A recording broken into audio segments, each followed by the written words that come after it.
Hello lovely people, welcome to part 2 of my autumn reading wrap-up.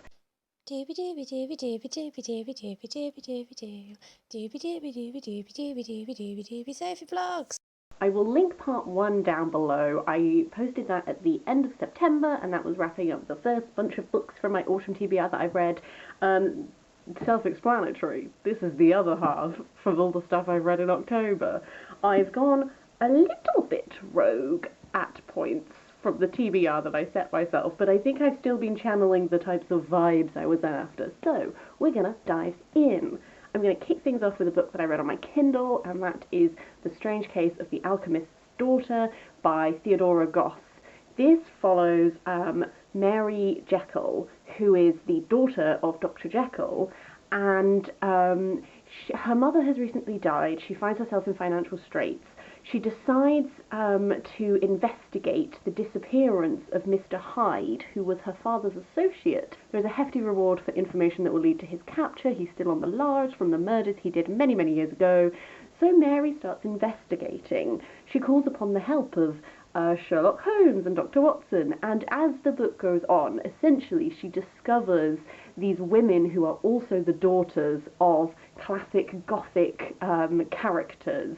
So there's Diana Hyde, there's Catherine Moreau, there's Justine Frankenstein, and there's Beatrice Rappaccini, who are all based on very classic Gothic texts. There are also some other characters weaved in, like there's some characters from Dracula, stuff like this. Very much like a fun adventure novel that's really drawing on a lot of classic Gothic tropes. And, you know, October, 'tis the season to read Gothic things. So I had a really fun time reading this. I did enjoy seeing the ways in which different Gothic characters were weaved in and how they were characterized, and especially this look at like daughters of these things. Essentially, as the novel goes on, they're discovering more about this secret society that is science and stuff like this, but some people have pushed it very far and started experimenting on their daughters. And they're sort of looking at like legacy and ideas of monster and how those relate to like these women and stuff like that. So there were a lot of these ideas and stuff that I really enjoyed, the little explorations we got of. In some ways I kind of would have liked to explore them slightly further. Like there's a lot of characters saying that they're monsters and they're owning their status as monster. I think there's something really interesting there that I'm assuming the other two books in the series are going to like explore a bit further and that sort of thing. So yeah, this was a really fun time.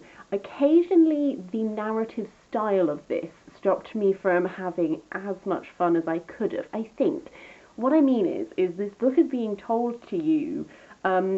Catherine Moreau is writing down the tales of their adventures, and then throughout the novel there are interjections from the characters as she's writing it. So she's trying to get each character to like tell their part of the story, and she's writing it down, but then you get like little arguments and little snippets and stuff like this, which at times was really fun, and it was a way of, you know, like, especially characters who hadn't entered the plot properly yet, like getting little glimpses of them and that sort of thing.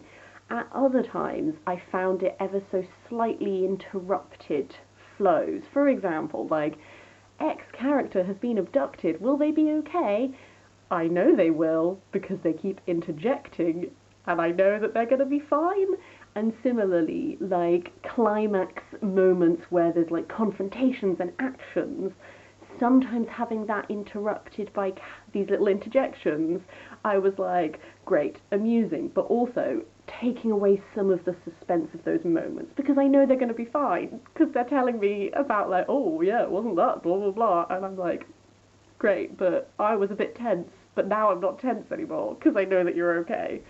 So like, I think that's something that on the one hand you get like amusing, funny interjections, and then on the other hand it's like, but took away a little bit of suspense for me. I'm sure there are many people who read this who didn't find that jarring. And I did think this was really fun, and I'm not really a horror person, but I do like Gothic, so I did enjoy all of that. So this is a series that I would definitely be interested in continuing further. I know the second book is about 700 pages, so a bit more chunky, so maybe it's getting a little bit more meaty and into these things, which I'm hoping she's going to explore further. After that is a chunky boy. I read The Wise Man's Fear by Patrick Rothfuss. This is the second book in the Kingkiller Chronicles. As such, I will talk about it with as little spoiler information as possible. This is a book that I find myself slightly conflicted about, and I think I need to like sit with it for some time. So, there were a number of questions that the first book has sort of posed in my mind. We're following this guy Kvothe, and the narrative setup is that you have him much later and older in his life, and he is this just like this quiet little innkeeper and that sort of thing. And this chronicler has come and he's found him and he wants him to tell him his story. So Kvothe is telling him the real truth because there's like legends that have built up around him and him as this heroic figure and stuff. So he's giving like the true story. So one of the things I find most intriguing about this is how do you go from this guy who is learning magic and all that sort of stuff and he's having all these wild adventures, how does he end up at this point where he is essentially fading away and losing himself? So that's a very intriguing setup for me. I think where I struggled with this book a little bit is, number one, I just felt it could have been shorter. It's 1,000 pages, and there is a lot of this that felt at the time of reading it, I found myself feeling a bit frustrated because at times I was like, what is the point of this current narrative thread? This is like a number of like, we're at the university and we're having these exploits, and now he's gone on this journey and we're having these exploits, and now he's in the woods and we're having these exploits. And sometimes when I was in the depths of reading it, I was like, what is the point of this interlude? What is the point of this little narrative thread we're doing? And now that I've finished it, I can look back on it and I can see that a lot of these interludes are providing Kvothe with either snippets of information or key skills / items that will be useful in his quest to find out more about the mythical Chandrian. I see that. I see it, but equally, while I was reading it, I was like, because the third book isn't out, and who knows when it's gonna come out, but because there is no third book yet, I don't know how many of these interludes are going to turn out to be hugely relevant and will all make sense within the context of the climax and finale, and how many of them are just, could you not have condensed it a bit, my babe? Especially, like, there are a lot of people who have bemoaned the fairy sex, 100 pages worth of fairy sex, and I see it. I see the key little things that he has gained out of that, but equally, it's like, could you have just done a little bit less of this? You know? So, it's that tricky thing where I find Patrick Rothfuss's writing beautiful, especially when he talks about music. A lot of this, for the first 500 pages, I was like, I don't really see where we're going plot-wise, but I'm having a lovely time enjoying your writing. I definitely hit a wall at about the 500-page mark, where I started to get frustrated about how little it felt we had progressed. And sometimes it's less about where we're going, because, you know, he has lots of mini dabbles and stuff like that. Sometimes I found myself a little bit frustrated that Kvothe himself didn't feel like he was really progressing as a person. Like, he has gone on adventures and he has done things, but I was like, I still feel like the gaping chasm between Kvothe that we are reading about and then Kote, who is our little narrator point, is so huge. How are we going to wrap all this up in a third book? I don't know if the answer to that question. I also still, the way that Patrick Rothfuss writes women is still not my favourite thing. So, like, this is one of those things where I think he's objectively a lovely writer and he writes these beautiful things and you're like, oh, tell me more about music. Yes. And then at other times I was like deeply, deeply frustrated by the pace of this book. So I don't really know how to feel about this, and I feel like it's going to be one that I'm going to need to just sit with for a while. I would say that oftentimes when I feel this way about books, I mark them in my head as something I need to reread. I'm definitely going to give it a while before I even consider rereading this book. But, like, I had a fun time. There are characters who appeared in this that I'm assuming are going to pop up again later because of, like, they feel like they're unfinished in their presence. We did make some headway. I do see, like, the tiny little things we've been given, and I also see the way in which Patrick Rothfuss is potentially, like, deliberately undermining the traditional heroic journey, because, like, for example, there's this trial scene which has been built up by legend to be legendary, and then he just, like, skips over it and stuff like that. So I see that in some ways he's potentially, like, consciously subverting these things. It's just I can't deny that I got intensely frustrated at parts of this. Equally, loved other parts of it.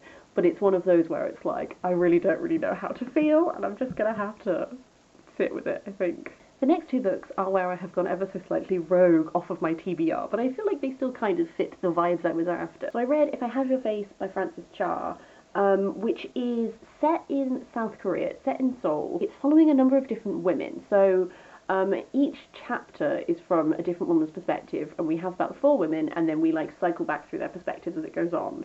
And it's exploring a lot of issues which are really relevant to contemporary Korean women.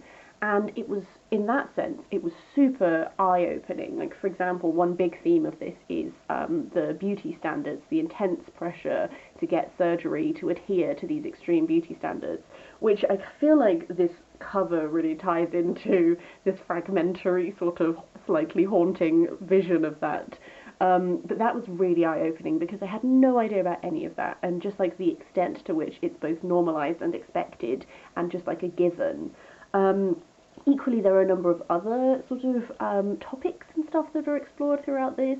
This is one of those books where it's very short, so about halfway through I was like, I'm having a lovely time, and I'm really enjoying like the writing style and getting like glimpses into these people's lives. It felt very slice of life, and I was like, at the halfway point, I was like, I wonder if it will just continue being like a little snapshot moment, or are these narratives going to join a bit more than they have so far?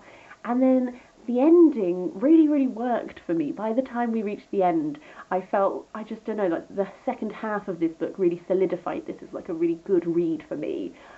Something about the ending is haunting because the end is ambiguous, and I like being given sort of an open ending for you to make of it what you will, because there are many aspects of the ending that I found very hopeful, but equally there is that chance that that will be fleeting, and those good things that are sort of in the works won't happen, and that sort of thing. And I kind of liked that, because I liked that this was, we're looking at these specific characters, but equally we're shining a spotlight on the experience of women in South Korea as a whole, specifically like women who live in like this city and stuff like this. And for example, there was like one perspective particularly, this character who has had some very hard life experiences in order to both get the plastic surgery that she wanted and then equally like pay off all these debts and stuff like that. And then the end point of her narrative, in one way, is really hopeful, because it's like she has this potential way out of this cycle which she'd been trapped in, and that seemed like it would burn her out and throw her away. But that route out is one that's going to mean that she's going to be continuing to perpetuate the cycle. It's just, it won't be her that's suffering anymore. She'll be enabling to other women.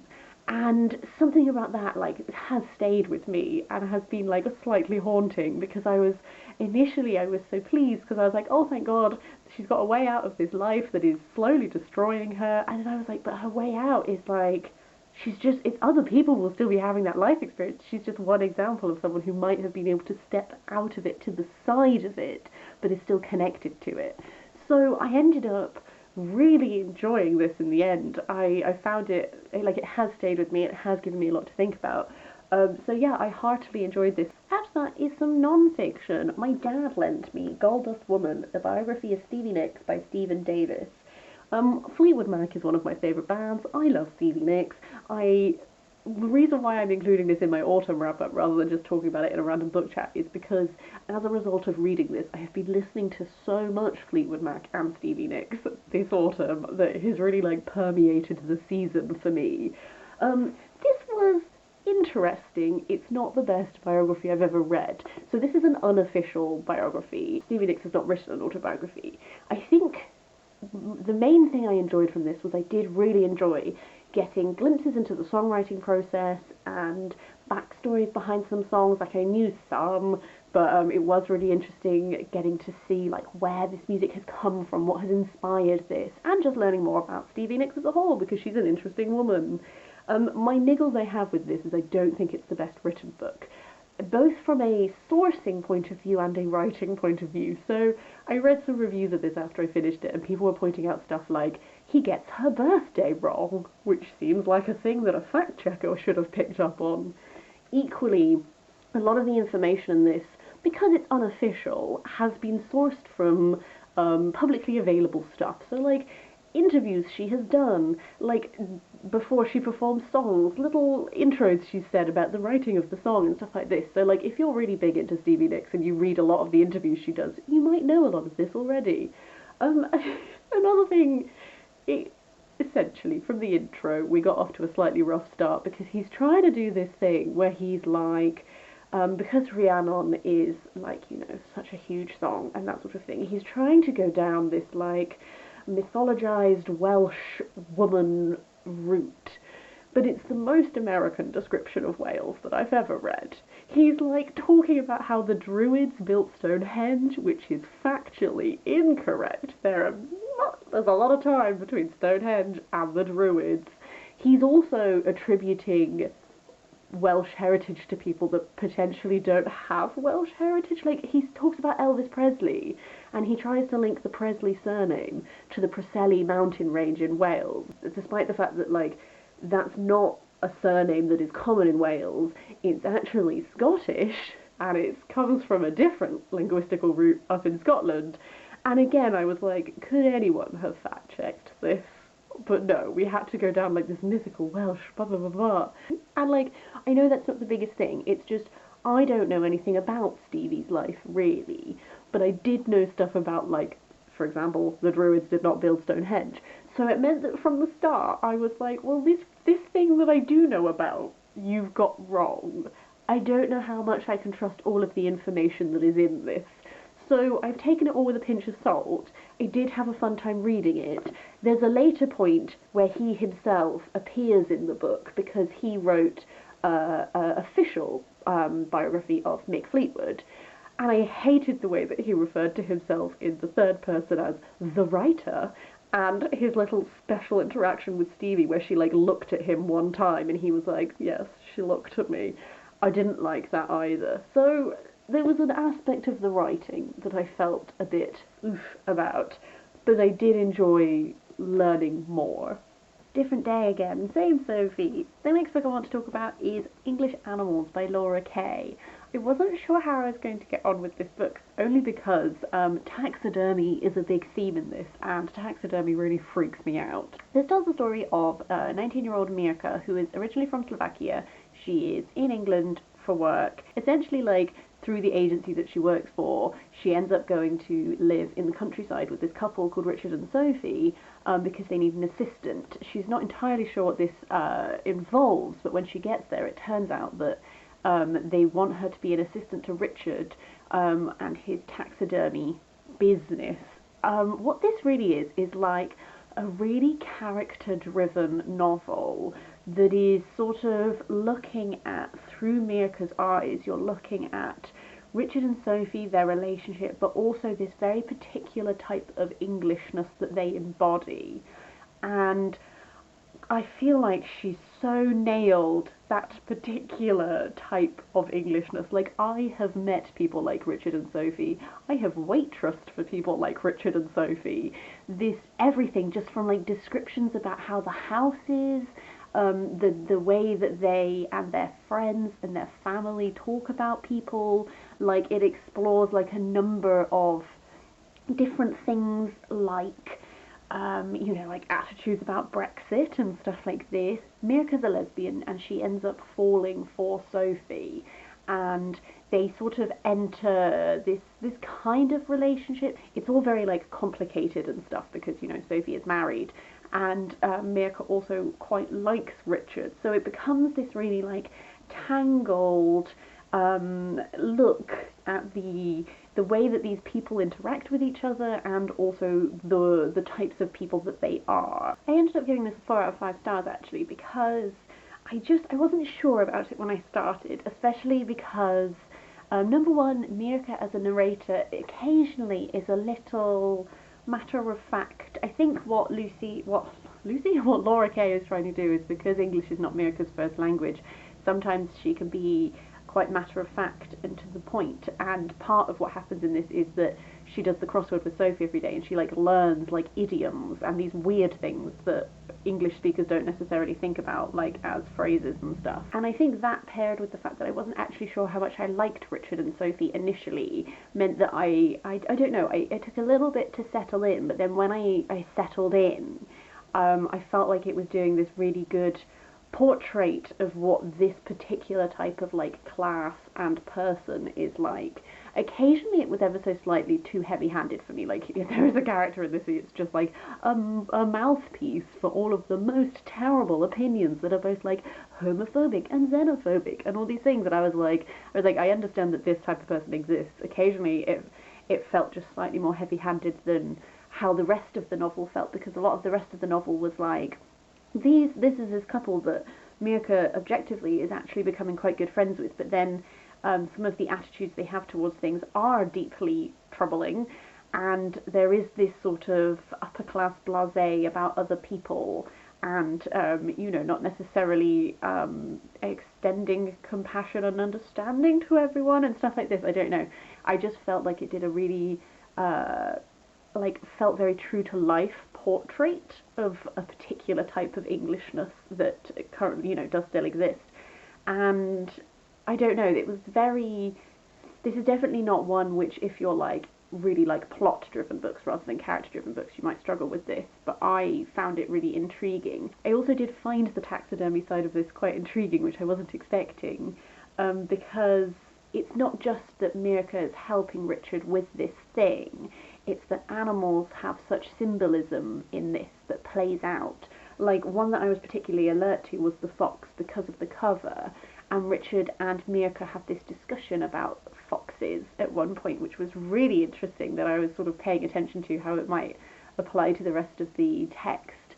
But Mira becomes very good at taxidermy, and she embraces it in quite a creative way, and in a way in which she creates her own, like, almost parodies of this type of person and class and thing through taxidermy, which was really interesting as a concept. And even the animals that are not involved in the taxidermy side of it, there just are a lot of animals present in this, as there are in like English country houses and stuff. There are pheasants, there's foxes, there's deer, there's all these animals, and I just felt like a lot of the times when animals were mentioned, there was some extra meaning around it, and not all of these things I've fully thought through properly. It's that there were a few, like the fox, which felt very explicitly, when I was reading the discussions about that, I was like, oh, I can see how this can be applied in this way, but equally I'm sure that that applies to a lot of the other animals which I didn't think through fully, but which I have been mulling over. So this was one that I wasn't really sure what to expect from, and I feel like I've read it at the right time. This feels like quite a good autumnal book, because it has that sort of like building tension as it goes on from all of these like strands of conflict slash just like complicatedness that have built up, but equally like quite a astute portrait of a type of person thing. After that, I read a book on my Kindle. I read A Torch in the Night by Sabaa Tahir, which is the second book in the Ember and the Ashes series. I read the first book in my autumnal wrap-up part 1, which I'll link down below if you want my thoughts on that. I will be fairly spoiler-free and concise, as it's the second book in a series. This picks up pretty much like from where the first book ends, which I'm really glad about, because the first book ended and I was like, I need to know what's going to happen. This is a fantasy series that is inspired by ancient Rome, and we follow... In this book, we have 3 perspectives, whereas in the first book we just had Laia, who is from a scholar caste, who are like slaves to the empire, and Elias, who is from a martial class, which are like the empire itself. And then in this case, there is also a third perspective, which is Helene, who is also part of the martial class. And I really enjoyed having Helene's perspective in this, because I found her a really intriguing character in the first book, but we always experienced her through other people's eyes. So it was really interesting to get some narrative from her perspective herself. I feel like she has a really compelling conflict and journey to go on herself, because Elias has very much taken steps to distance himself from certain things which Helene is still so deeply entrenched in.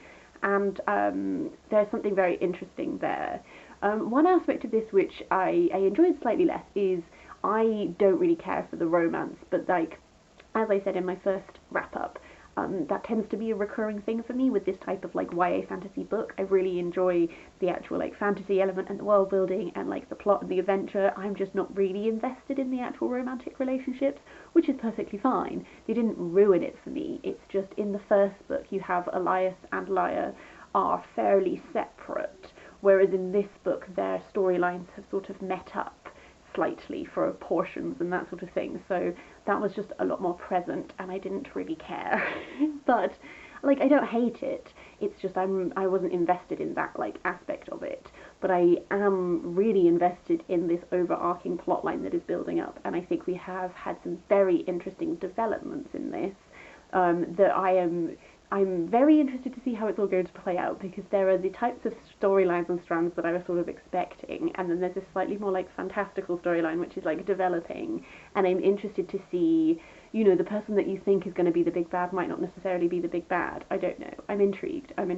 We're on to the final two books I want to talk about in this video. First up is the book I read on my Kindle, The Turn of the Screw by Henry James. I read this on Halloween because I wanted to read something spooky.